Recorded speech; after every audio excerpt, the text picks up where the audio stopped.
13 जून को जब पश्चिम एशिया में तनाव अपने चरम पर था, उस वक्त एक बड़ी खबर ने अंतर्राष्ट्रीय मीडिया में हलचल मचा दी थी।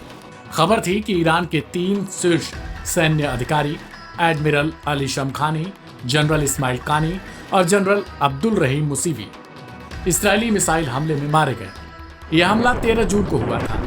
इसराइल द्वारा ईरान के फोर्दो, नतांज और इस्फहान स्थित परमाणु व सैन्य ठिकानों पर हमलों के बाद दुनिया भर में खबर फैली कि इन हमलों में ईरान के बड़े सैन्य चेहरे अब नहीं बचे।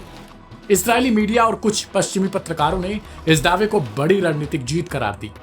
कहा गया कि ईरान के 20 पदस्थ सैन्य अधिकारी और परमाणु वैज्ञानिक मारे गए, लेकिन अब जब इनमें से एक एक कर 3 को जीवित देखा गया तो सब हैरान हो गए।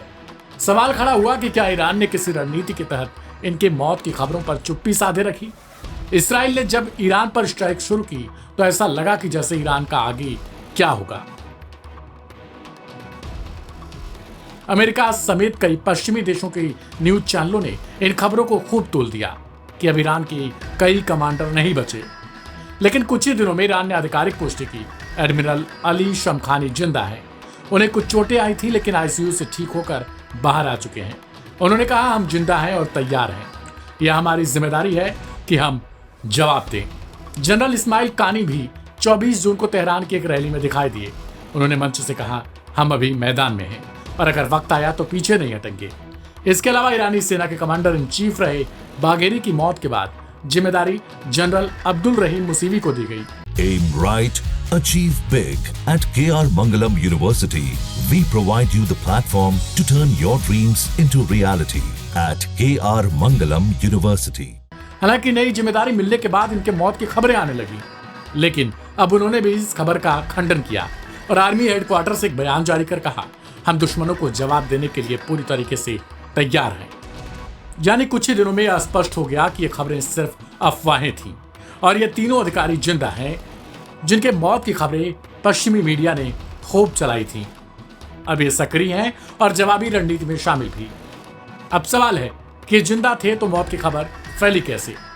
इस्राएली खुफिया स्रोतों ने हमलों के बाद सफलता के दावे किए। कुछ अफवाहें बगैर पुष्टि के तेजी से फैल गई, खासकर सोशल मीडिया पर। कुछ एआई जनरेटेड इमेजेस और क्लिप्स ने स्थिति को और उलझा रखा था। ऐसे में सवाल है कि क्या इनके मौत के दावों पर ईरान की चुप्पी कोई युद्ध की रणनीति थी? क्या ईरान ने कोई युद्ध की नई रणनीति बना ली है? चलिए एक एक कर जानते हैं कि जिन 3 ईरानी अधिकारियों की बात हो रही है वे हैं कौन। नंबर 1 पर एडमिरल अली शमखानी। ये पूर्व सचिव रहे हैं सुप्रीम नेशनल सिक्योरिटी काउंसिल के। मई 2023 में अली शमखानी ने एसएनएससी प्रमुख पद से इस्तीफा दिया था। मार्च 2024 में सऊदी ईरान संबंधों की बहाली में मुख्य वार्ताकार की उन्होंने भूमिका निभाई। जून 2025 में इजरायली हमले में मौत की खबर आई, लेकिन इलाज के बाद स्वस्थ निकले। जून 2025 मीडिया के सामने आए और ईरान के लिए नारा दिया। जनरल इस्माइल कानी, पद कमांडर आईआरजीसी कुद्स फोर्स, स्थिति जिंदा। जनवरी 2020 में कासिम सुलेमानी के मारे जाने के बाद कुद्स फोर्स की कमान इन्हें सौंपी गई। साल 2022 से 24 तक यमन, सीरिया और इराक में ईरानी गतिविधियों का नेतृत्व किया। जून 2025 में इस्राएली हमले में मारे जाने की अफवाहें पर जिंदा मिले। जून 2025 में ही सेना का मनोबल बढ़ाने के लिए जुलूसों में देखे गए। नंबर 3 पर हैं जनरल अब्दुल रहीम मौसवी, पद है commander in chief Irani army, स्थिति जिंदा। साल 2017 में रूहानी सरकार द्वारा ईरानी आर्मी के कमांडर बनाए गए। साल 2023-24 में यूक्रेन युद्ध में रूस के साथ रणनीतिक सहयोग में शामिल रहे। मई 2025 इसराइली ड्रोन घुसपैठ पर चेतावनी जारी की। जून 2025 यूएसए इसराइल युद्ध की मॉनिटरिंग करते हुए पाए गए। यानी साफ है कि जिन जिन को पश्चिमी एशिया समेत इसराइल ने मौत की अफवाहें फैलाई वे अब जिंदा हैं और ईरान के लिए ये अब राहत की खबर भी है।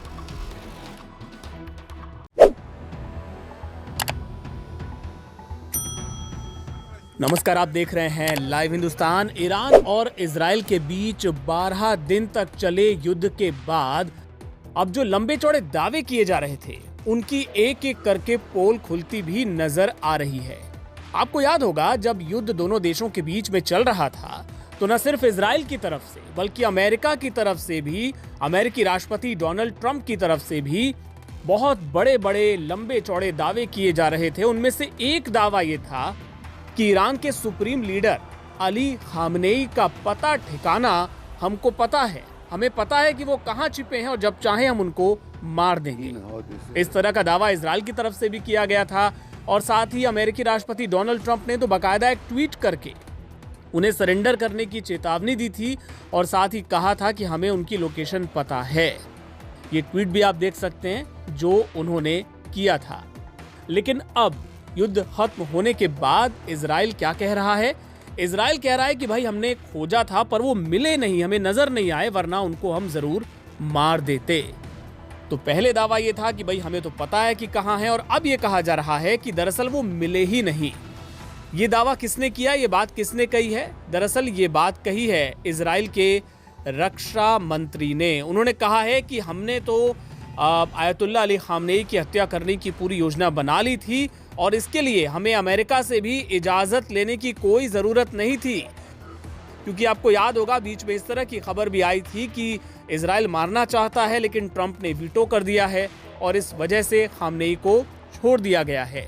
लेकिन अब इजराइल के रक्षा मंत्री कैट्ज ने खुद इस बात को स्वीकार किया है कि हमने प्लान तो बनाया था लेकिन हमें आयतुल्लाह खामनेई कहीं मिले ही नहीं, नजर ही नहीं आए।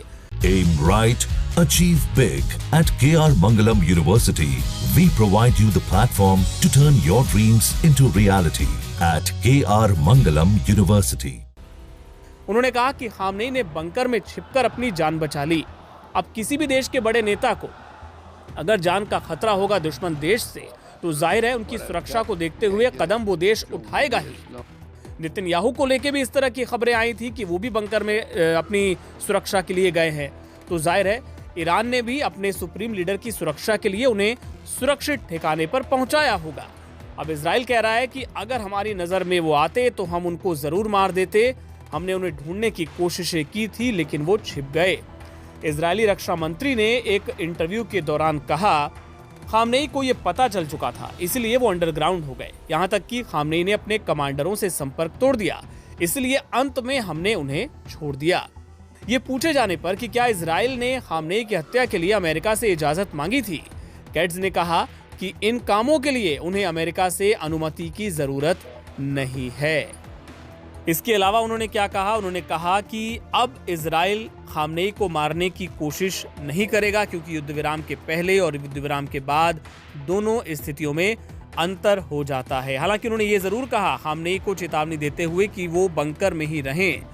उन्होंने याद दिलाया किसकी याद दिलाई? कैट्ज ने याद दिलाई हसन नसरल्लाह की, जिन्हें पिछले साल इजराइल ने मार गिराया था। उन्होंने खामनेई की उनसे तुलना करते हुए कहा कि उन्हें हसन नसरल्लाह से सीखना चाहिए जो लंबे समय तक बंकर में ही बैठे रहे। मैं खामनेई को भी यही सलाह देता हूं।